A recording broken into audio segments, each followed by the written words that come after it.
សួស្តីអ្នកទាំងអស់គ្នាខ្ញុំបាទស៊ីណាមេថ្ងៃនេះខ្ញុំលើកវីដេអូតមកសម្រាប់ចែកជូនអ្នកទាំងអស់គ្នាហើយសម្រាប់តែអ្នកចង់ឲ្យកាហ្វេឲ្យមានញ៉ាំហ្នឹងណាអាចទម្លាក់នៅ QR code មួយនេះហើយរកកាតាណេតរបស់អ្នកទាំងអស់គ្នាខ្ញុំនឹងដាក់ទៅលើវីដេអូមុននឹងចូលទៅដល់ការសម្រាប់ខ្ញុំសង្ឃឹមអ្នកគ្នាជួយចុចម្នាក់មួយមកអូខេកុំឲ្យខាតពេលយូរចូលសាច់រឿងយើង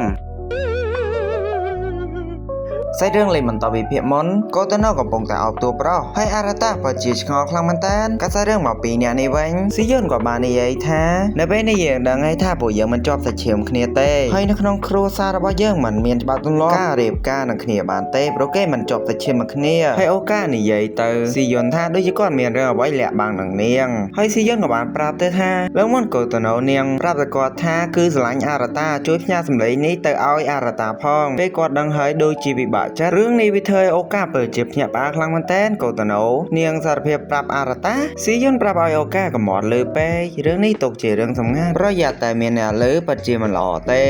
អូកានាងបន្ថែមថាតាអារ៉ាតាឆ្លើយយ៉ាងម៉េចចំពោះនាងស៊ីយុនប្រាប់ថាផ្ទុយទៅវិញអារ៉ាតាបងវាយចម្លើយរបស់នាងដោយព្យាយាមចេញមិនឲ្យមានអ្វីកើតឡើងហើយអូកានាងនិយាយថាពិតជាឈឺក្បាលខ្លាំងណាស់កាលអ្នកទាំងពីរអ្នកវិញកូតូណូនាងអោបតួប្រុសយ៉ាងស្អិតណែនតែម្ដងដោយសារភាពទៅអារ៉ាតាថានាងស្រឡាញ់គាត់អារ៉ាតាបានតទៅវិញថាតើនាងមិនអស់គំនិតទាំងនោះទេមែនទេកូតូណូថាហេតុអ្វីហើយពេលនេះយើងមិនពាក់ព័ន្ធនឹងឈាមគ្នាទេហើយអារ៉ាតាគាត់ក៏បានចាប់កូតូណូដោយនិយាយថាគឺគាត់ជាប្រុសឬបងប្រុសជាទីស្រឡាញ់ដែលតាមធានាសុភមង្គលឲ្យទៅកូតូណូតាមថែរក្សាជារៀងរហូតតថ្ងៃកូតូណូនាងរកផ្លូវដើរឃើញហើយរឿងដែលគាត់ចូលបន្ទប់ទឹកនេះគាត់នឹងបំភ្លេចវាចោលហើយកូតូណូនាងថាលោកគឺជាមនុស្សដែលល្អខ្លាំងណាស់នៅពេលគាត់ចេញមកវិញគាត់មើលឆ្វេងមើលស្ដាំដើម្បីប្រកាសថាមិនមានមនុស្សនៅទីនោះទេតែនៅតែមានអ្នកដឹងរួចទៅហើយពេលឪពុកកំពុងតែមើលរូបថតហ្នឹងមានអ្នកណាម្នាក់កំពុងតែគោះទ្វារហើយម្នាក់នោះក៏ជាបេរីចាំងហ្នឹង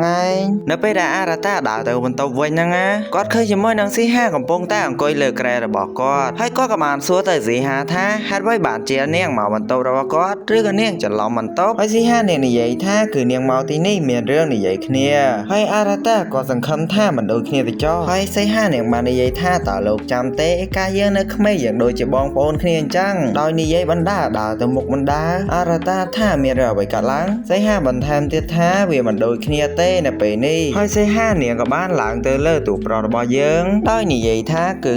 គឺនាងចង់ធ្វើបែបនេះហើយគាត់ក៏បានស្រែកថាវ៉ាវហើយស៊ីហានាងក៏បានអោនស្ដាប់ជីតចតរបស់ទូប្រុសហើយនាងបានដឹងហើយថាទូប្រុសរបស់យើងមិនមែនជាបុរសហេនតៃនោះទេសីហានាងបានដឹងហើយថាទូប្រុសរបស់យើងបានចូលបន្ទប់ទឹកជាមួយនឹងកូតូណូ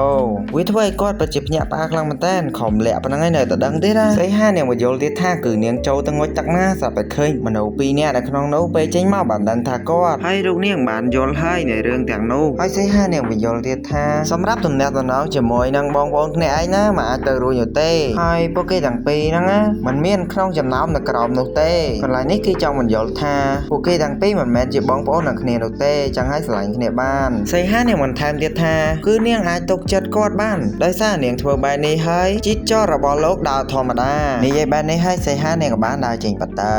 បន្ទាប់មកអារ៉ាតាគាត់ក៏ដាក់ខ្លួនដេកគាត់ថានៅពេលនេះពន្លឺដូចជាប្រឡំលោកអញ្ចឹងនៅពេលដែលសីហាកំពុងតែឈរហ្នឹងមីមកសួរថាកំពុងតែមានរឿងអ្វីមែនសីហានាងថាមិនមានអ្វីនោះទេកាលនៅពេលព្រឹកថ្ងៃថ្មីអារ៉ាតាកំពុងតែគិតថាដូចជាគាត់កំពុងយល់សប្តិអញ្ចឹងនៅពេលព្រឹកចេញទៅរៀនជាធម្មតាគាត់ឃើញជាមួយនឹងបេរីនិងកូតូណូកំពុងតែស្លៀកឈុតប៉ែតដោយបេរីនាងសួរតាអារ៉ាកាថាតើខ្ជូតដែរឬទេឈុតនេះមើលខ្ញុំជាមួយនឹងកូតូណូតើខ្ជូតទេអារ៉ាកាថាយ៉ាងម៉េចបេរីនាងលើកឡើងថាអារ៉ាតាប្រហែលជាមិនចូលចិត្តយើងទាំងពីរនោះទេតែអារ៉ាតាក៏បន្តបាននិយាយផងអញ្ចឹងបានន័យថាពួកយើងខ្ជូតមែនអត់អារ៉ាតាថាមែនហើយពេលនេះជាពេលដែលពួកគេត្រូវទៅសាលាពេលនារីកំពុងតែដើរតាមផ្លូវសាប់មានបរិបពីរនាក់សរសើរមិនដាច់ពីមុននោះទេស៊ីយុនក៏បានលើកឡើងថាបើនារីទាំង5នាក់ត្រូវគេដឹងថាមិនមែនជាបងប្អូននឹងគ្នាមានរឿងអ្វីកើតឡើងអារ៉ាតាក៏លើកឡើងថាមិនមានថ្ងៃនោះឡើយពេលនេះជាពេលល្ងាចបញ្ចប់នៃម៉ោងសិក្សាគាត់បើកទូដាក់បិជើងដោយគិតថា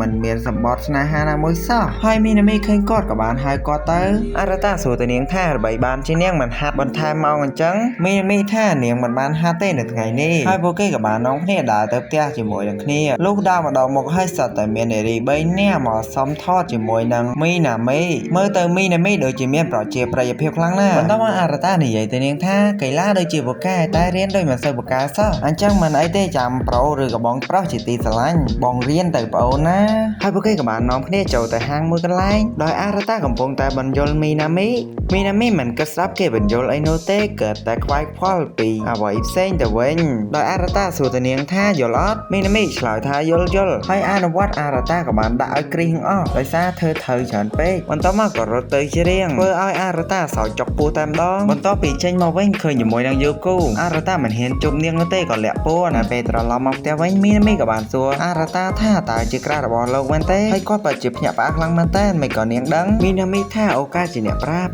មែនអូកានឹងនៅស្ងៀមមែនណាមីណាមីថាមិនអីនោះទេនេះជាការលើកទឹកចិត្តរឿងនេះមួយតួស្រីឯក្បាលតួប្រុសពេលយប់ឡើងមីណាមីក៏បានយកនំខេតទៅឲ្យអូកាព្រមទាំងសងកាសដែលនាងធ្វើបាត់ផងដែរអូកានាងថាមិនអីនោះទេកាសនេះគឺនាងឲ្យតែត្រូវចេះថែរក្សាវាផងអូខេអ្នកគ្នាសាច់រឿងមានប៉ុណ្ណឹងពីខ្ញុំបាទស៊ីមេសូមជម្រាបលាអ្នកនរគ្នាបាយជួបគ្នានៅវីដេអូក្រោយ